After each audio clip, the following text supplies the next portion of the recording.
There is a place on the internet that existed. The name YouTube was given to it.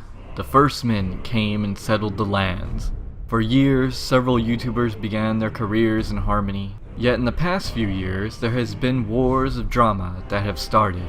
Outbreaks of Minecraft YouTubers being pedophiles, prank channels having accusations of being rapists and pedophiles, YouTubers creating hate and spreading it over other channels. Those were just a few of the examples that have happened over the past 3 years. Recently, the mad highest subscribed YouTuber, also known as PewDiePie, was attacked by a kingdom called the Wall Street Journal. This started the adpocalypse.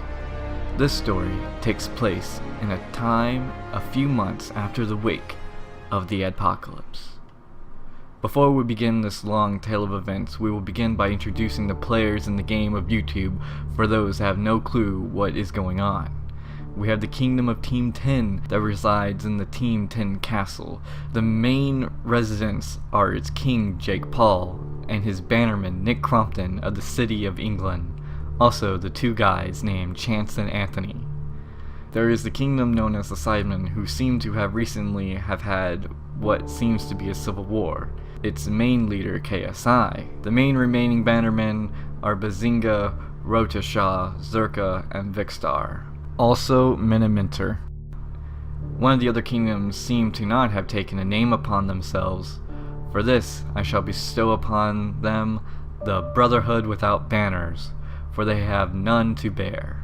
This group consists of Ricegum and Faze Banks. One boy who exists on his own. His name is Christian Burns. He resides on the Iron Islands and comes to muck about with everyone else like an asshole. All the way to the north we have a group that tries to better this land of YouTube from an impending doom that seems to come about once a year. This is the land of the Vape Nation. This nation holds its king in the north as Ethan of House H3H3 and his sister Ela and her army of Ela Kleiners. A loyal bannerman is Malone of Post, or Post Malone. Further north of this misty lands of the Vape Nation are a few YouTubers that fuck around and are not really important to the story. Let us begin with this story before the newest doom comes over the wall to the north. This story begins when Jake Paul posts his song called It's Everyday Bro. It was heard all over the land of YouTube, and several of the households could not bear the sound of it. Soon after its posting, the Team 10 house performed it on stage in front of possibly a few thousand preteens. After the performance of the concert, the Vape Nation held a hearing of the performance and showed it to Post Malone. The Vape Nation criticized the song, the performance, and the video. Fire breaks out at the Team 10 castle.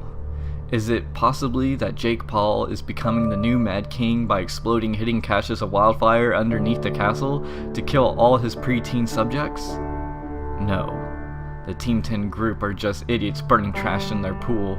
Then all the loyal subjects of Jake Paul begin to flood the streets of the neighborhood. Neighbors begin to complain about this invasion. The news tries to interview Jake Paul, but it is a shit show. All hope seems to be lost for this new tyrant. After coming under fire by all the holds on YouTube, Jake Paul takes it upon himself to apologize to his neighbors. However, he films it in secret. He takes his neighbors through the secret garden of backstabbing. You're a f***ing asshole! F*** you! Get out of my garden! I'll shit in your f***ing garden! Go f*** yourself! The holds of YouTube see this and become outraged. How much longer can this go on before there is a rebellion, you may say? Well, listen, and get your fucking ass ready. Post Malone sends out a raven that tweets, "Sorry, Ela Kleiners, as Post Malone just bought merch from Jake Paul. This would look like treason, and in fact Jake Paul sees it as an opportunity to get Post Malone to join in the newest song by Team 10. Jake Paul has his little birds from the website that sells merchandise. They illegally violate their own private policy and give Jake Paul Post Malone's address.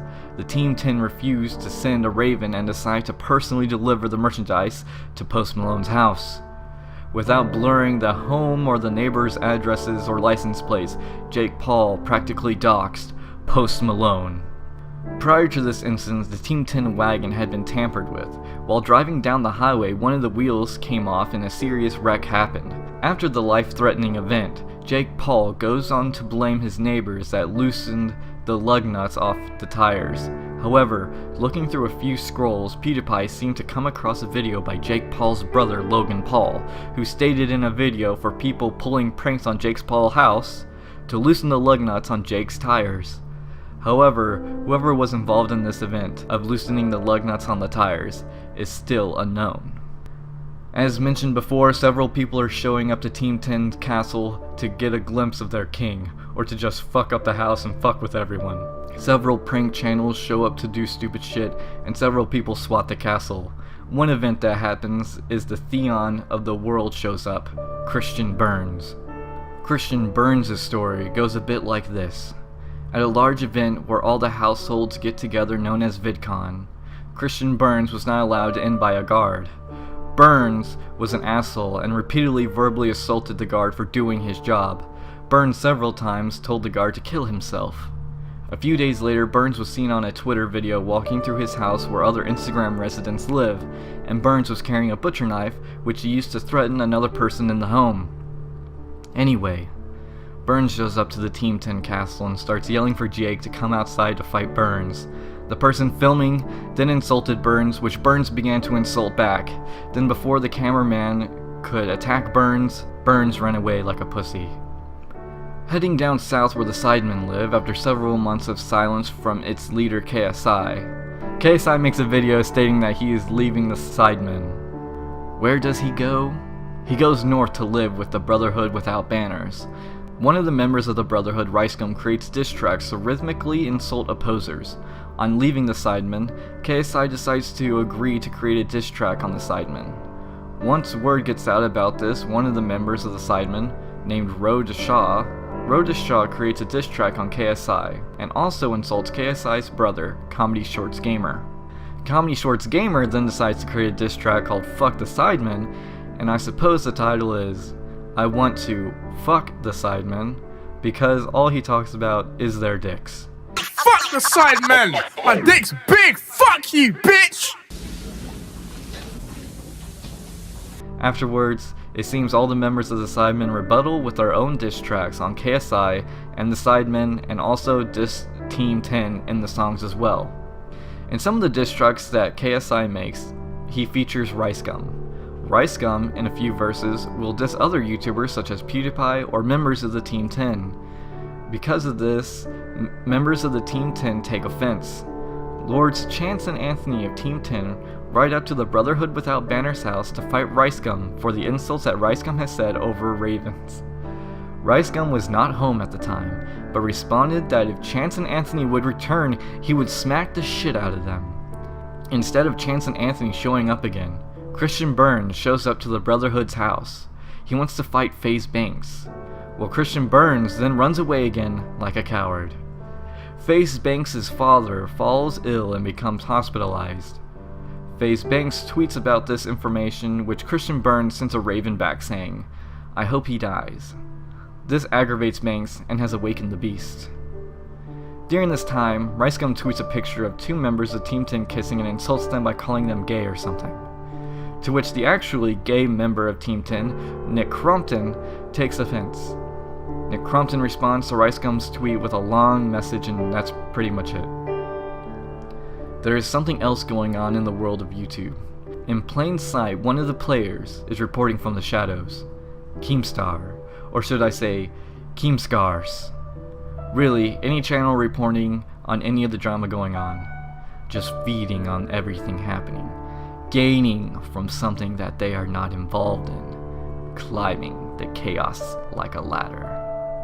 Chaos isn't a pit. Chaos is a ladder. There is still something out there, the doom. The doom that comes ever so often and without warning. What is it? It comes as the apocalypse. It comes as the unsub glitch. It comes time and time again.